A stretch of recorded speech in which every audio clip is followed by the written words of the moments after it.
if you look at the way the foundations are set. A glimpse into history behind the Union Hotel. And what we see here behind us is essentially what used to be called the workhouse, or ultimately became known as the jail. And so it was built in 1875. And was in operation from about 1875 until it was torn down in 1918. During the day, they'd be out basically with a hammer busting rocks for future road projects. Crews uncovered the footings of the building and remnants of the back wall while excavating the site.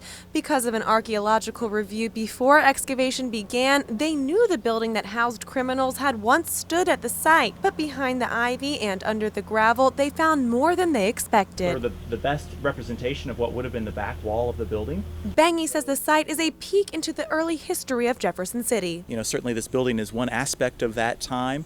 There's some other elements that are around that we found, some old street curbing that we found further down on the project. Somewhere in the area, there was also a burial site for some victims of cholera that came down on a steamship on the river, but we're imagining that's a little bit further up.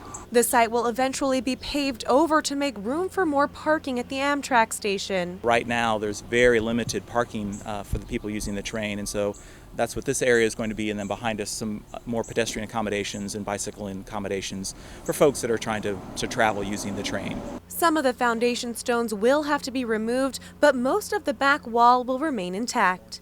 Juliet Dreyer, KRCG 13 News, Jefferson City.